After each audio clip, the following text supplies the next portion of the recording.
নিজের পছন্দটাকে গুরুত্ব দেয়া সবার আগে ভীষণ প্রয়োজন।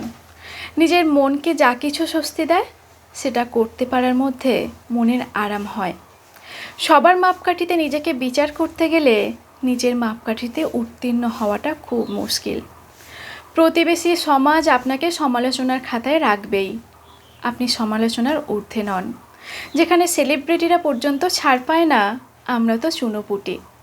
সবার আগে তারা আপনার পোশাক নির্বাচনকে কটাক্ষ করবে, তারপর আসবে আপনার লাইফস্টাইলের চুলচেরা বিশ্লেষণ করতে। কিন্তু বিশ্বাস করুন, এগুলোকে মাথা ঘামাতে যাওয়া মানে আপনার পছন্দ অপছন্দের শ্রাদ্ধ করা, আর সেই শ্রাদ্ধের ঢেকুর তুলবে ওরা, আর আপনি শোকের অতল সমুদ্রে ডুবে যাবেন। তাই নিজের যা ইচ্ছে তাই পরুন। আপনি যেই পোশাকে যখন যেই রকমভাবে স্বাচ্ছন্দ্য বোধ করেন তাই পরুন। তবে শালীনতার বিচারটা সম্পূর্ণ আপনার উপর নির্ভর করছে।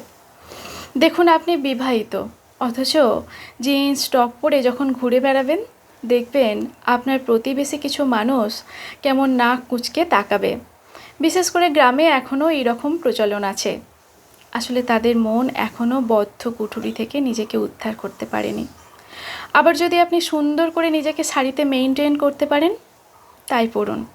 কিন্তু এখানেও কিছু আলট্রা মডার্ন মানুষ বলে বসবে, উফ, শাড়ি জাস্ট ডিসগাস্টিং।